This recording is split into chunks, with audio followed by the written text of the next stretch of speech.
In this lesson, to help you improve your English, we are going to talk about how three foods were first invented. And those three foods are Coca-Cola, technically it's a drink, chocolate chip cookies, and popsicles. And to do that, we are going to read through this article together. So it's going to help you with your reading and your listening comprehension. And if there's anything that's new, I will have that up on the screen and hopefully help you out even more by seeing it in a couple different ways. So as you can see, the title of this article is Who Invented Chocolate Chip Cookies, Popsicles, and Coca-Cola? Now, I don't know about you, but I actually love all three of those things. Chocolate chip cookies, right there. The reason they're called chocolate chip cookies is these little things, chocolate chips. And we'll find out before these cookies were invented, there was no such thing as chocolate chips. What they had to do was chop up candy bars and then put them into the cookies until one day they were invented. How do new foods get invented? There are a few different ways. Sometimes people make a new food by mistake. They do not mean to make it, but they end up with something great. So I worry about this word right here, mean.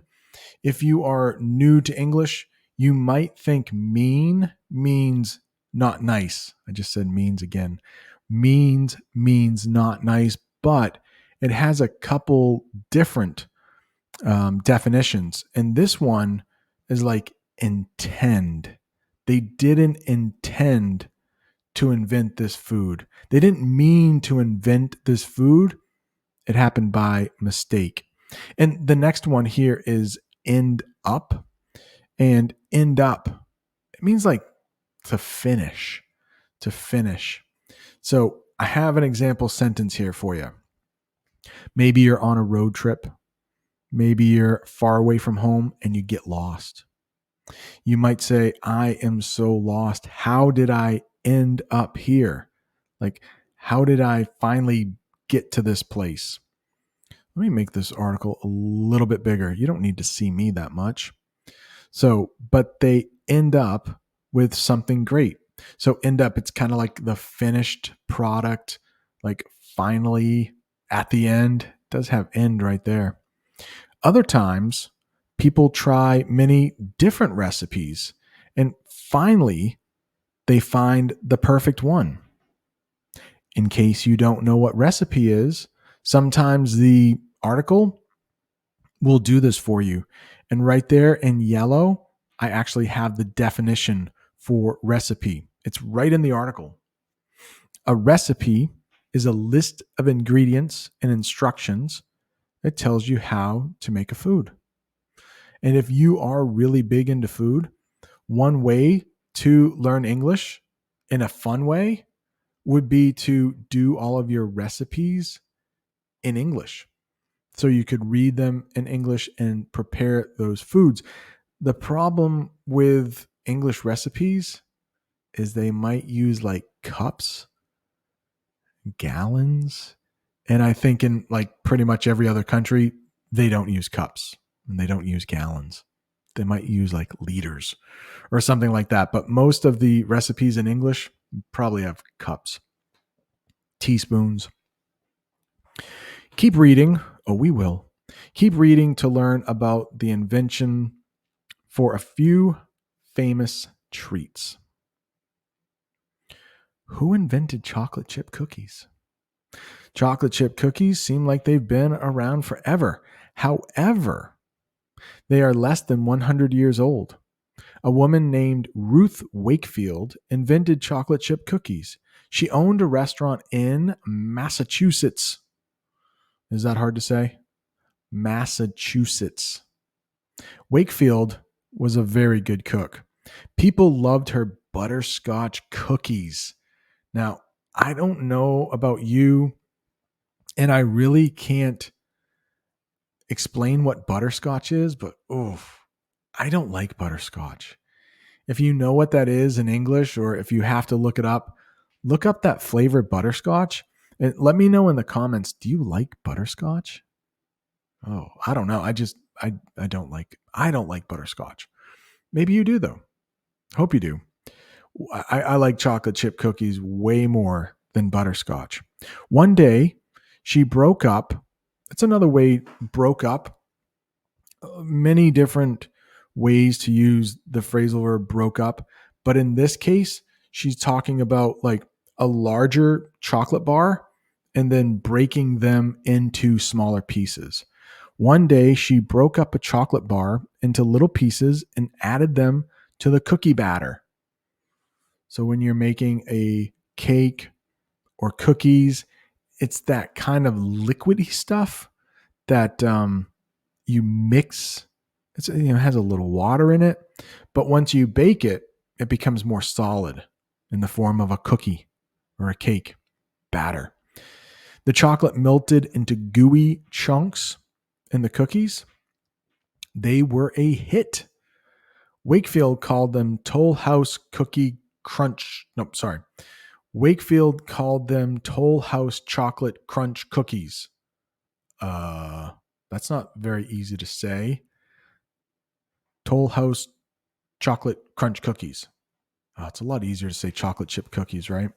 Like, look at that in the red. It says, what a hit. What a hit. It's just another way to say that people liked them. They were a hit means a lot of people liked them. You can see that right down there in the red. Next paragraph. A newspaper shared Wakefield's cookie recipe. One of the ingredients was pieces of Nestle chocolate bars. Nestle is a food company. It sells chocolate and other foods. Soon, people started buying lots of Nestle chocolate. They all wanted to make Wakefield's cookies. Yeah, I don't blame them. Cookies are good. The people at Nestle had an idea. They started selling chocolate chips. This way, people did not have to break chocolate bars into pieces anymore. Maybe you have seen Nestle chocolate chips at the grocery store. Wakefield's recipe is on the back of every bag. And I guarantee you, I have made Wakefield's recipe for chocolate chip cookies many times because the recipe that's on the bag, it's actually really good. So I will often use her recipe. What about Coca-Cola? I mean, we have a picture of all the different Coca-Cola bottles, all the way from 1899 to 1957. Oh, Coca-Cola on a hot day. Oh, it's good stuff. Good stuff. Dr. John S. Pemberton was a pharmacist in the 1800s. Not an easy word to say. Pharmacist. Pharmacist. That is someone who will fill your medication.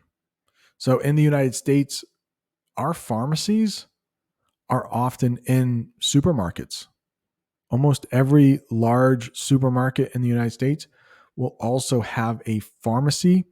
You can go to get your medication filled, and that person who fills your medication puts the pills into the bottles. We call them a pharmacist. Again, not very easy to pronounce.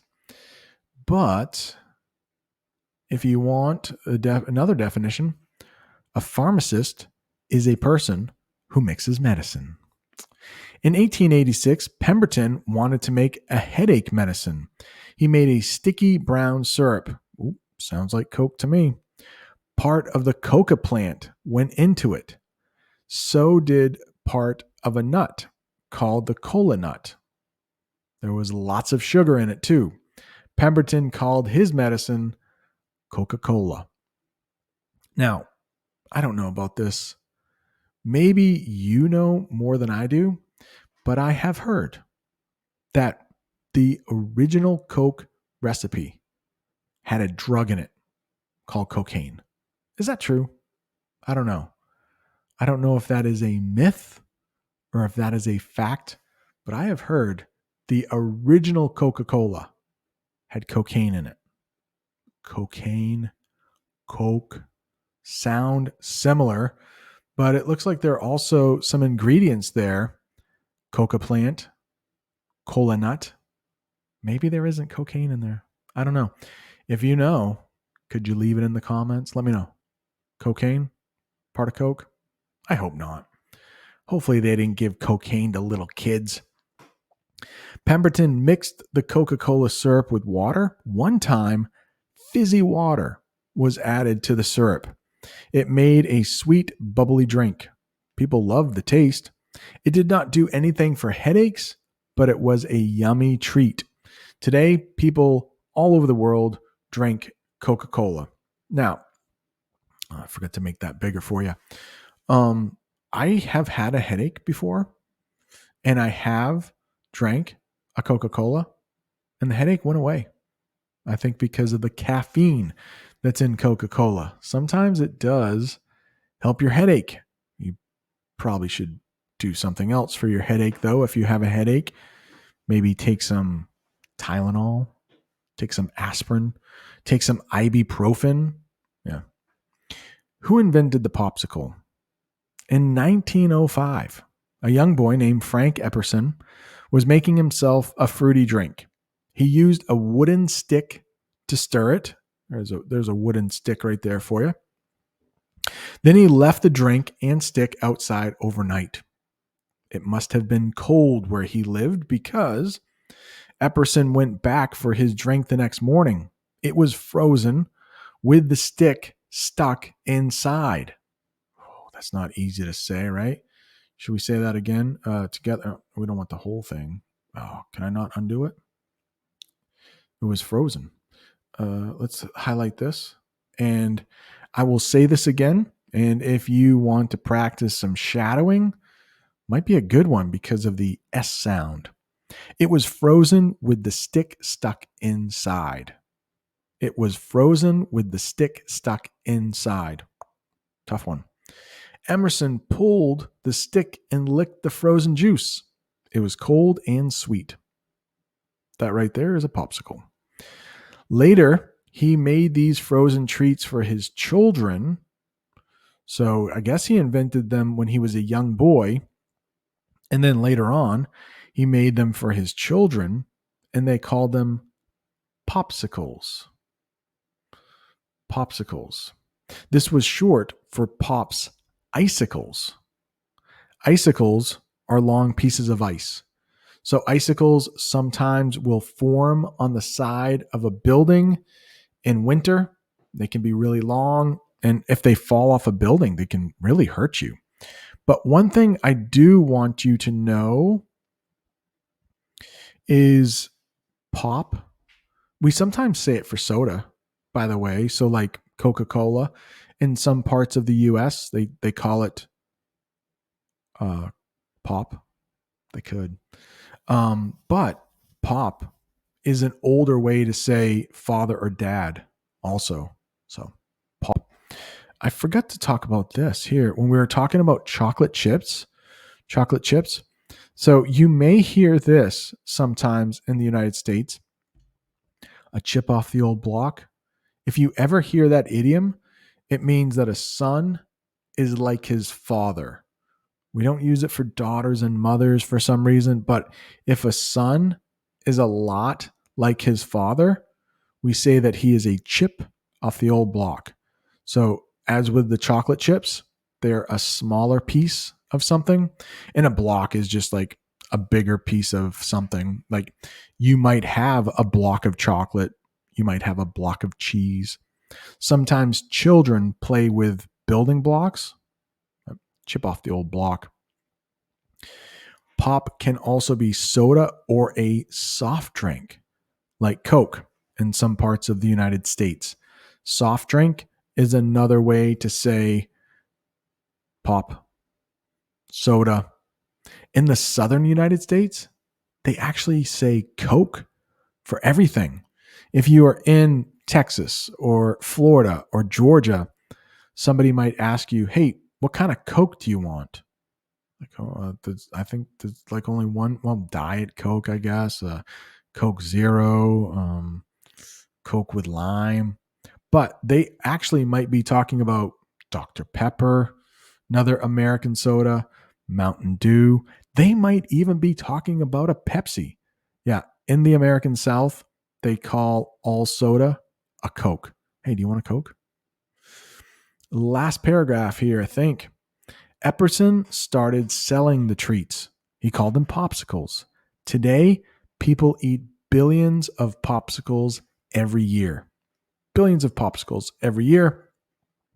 I am a big fan of orange popsicles. I think that's my favorite flavor, orange. Hope you enjoyed this lesson. If you are looking for more lessons with food, and long ones too, I have a really long lesson up there I did live about food. Thanks for joining. See you next time.